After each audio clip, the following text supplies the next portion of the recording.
নিরামিষের দিনগুলোতে খুবই চিন্তা থাকে এমন কি বানাবো যেটা দিয়ে এক পদ দিয়েই কিন্তু সমস্ত ভাত খাওয়া হয়ে যাবে। তো চলো সেই রকমই একটা রেসিপি তোমাদের সঙ্গে আজকে শেয়ার করি। নিরামিষ মানেই কিন্তু প্রায় প্রত্যেকটা বাড়িতে সোয়াবিন রান্না হয়ে থাকে। তো দেখো আজকে সোয়াবিনগুলোকে একটু অন্যরকম করে রান্না করব। সোয়াবিনগুলোকে সামান্য নুন জল গরম করে তার মধ্যে ভিজিয়ে রেখেছিলাম প্রায় 1 ঘন্টা মতন।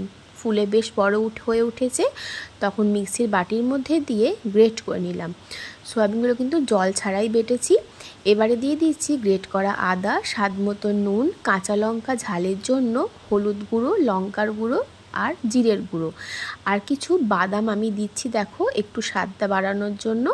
তারপরে দিয়ে দিচ্ছি ব্রেড ক্রাম্বস আর দিচ্ছি বেসন পরিমাণ মতন নিয়েছি। নিয়ে এবার ভালো করে হাতের সাহায্যে মেখে নিতে হবে। মেখে একটা ডো মতন রেডি করতে হবে। তো দেখো ভালো করে হাতের সাহায্যে মেখে নিয়েছি। এবারে ঠিক এই রকমভাবে আমি এই শেপগুলো দিয়ে নিচ্ছি। তোমরা চাইলে কিন্তু গোলও করতে পারো, আবার এই রকম লম্বা লম্বাও কিন্তু করতে পারো। আমি একটু মুইঠার আকারে গড়ে নিলাম। তো দেখো এইবারে এই রকম করেই সব কটা আমি বানিয়ে নেব, আর একটা একটা করে বানিয়ে এরমভাবে প্লেটে সাজিয়ে রাখছি। তো দেখো সব কটা রেডি হয়ে গেছে। এইবারে এগুলোকে গরম তেলে ভাজবো। তার জন্য দিয়ে দিচ্ছি কড়ায় সাদা তেল। তেলটা ভালো গরম হয়ে গেলে এই মুইঠাগুলো, সোয়াবিনের মুইঠাগুলো আমি একটা একটা করে দিয়ে দিচ্ছি, আর ভালো করে উল্টে পাল্টে লাল লাল করে কিন্তু ভেজে নিতে হবে। গ্যাসের ফ্লেম লোতে করে ভাজার কোনো দরকার নেই, হাইতে করে বা লো টু মিডিয়ামে করে লাল লাল করে প্রত্যেকটা পিঠ কিন্তু আমি ভেজে নিয়েছি, দেখতেই পাচ্ছ। আর এইভাবেই এইগুলোকেও আমি ভেজে নেব।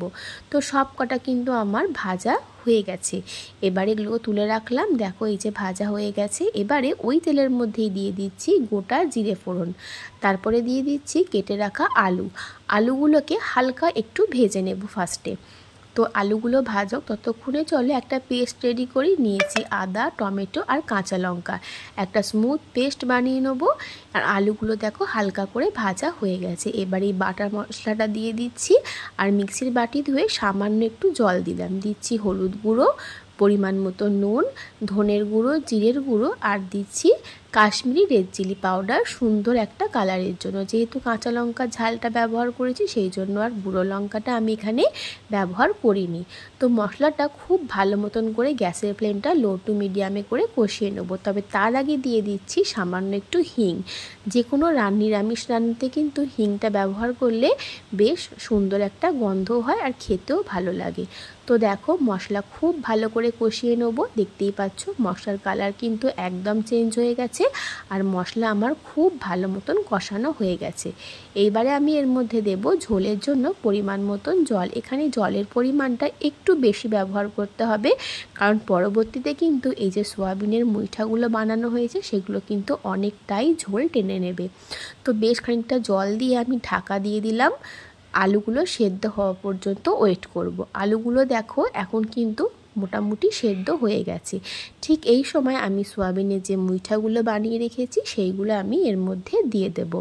দিয়ে আরও 5 মিনিট রান্না করব গ্যাসের ফ্লেম লো টু মিডিয়ামে করে।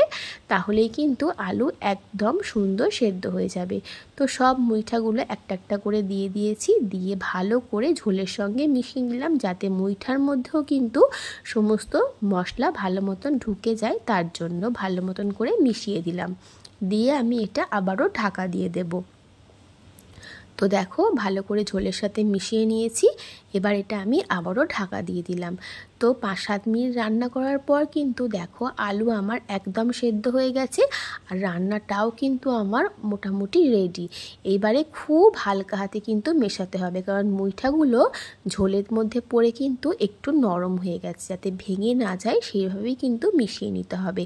তারপরে দেখো গরম মশলার গুঁড়ো দিয়ে হালকা করে মিশিয়ে নিলাম, যাতে একটাও ভেঙে না যায়। একটাও কিন্তু দেখতে পাচ্ছ ভেঙে যায়নি।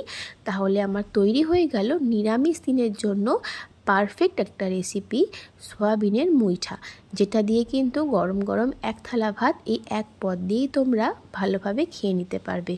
তাহলে আজকের এই নিরামিষ রেসিপি তোমাদের কেমন লেগেছে কমেন্ট করে জানিও। ভালো লাগলে অবশ্যই তোমরা ট্রাই করে দেখো, আর আমার চ্যানেলটা কিন্তু অবশ্যই সাবস্ক্রাইব করে দিও নতুন নতুন ভিডিওর আপডেট পেতে। তাহলে আজকের মতন আসি, সবাই খুব ভালো থেকো, সুস্থ থেকো, টাটা।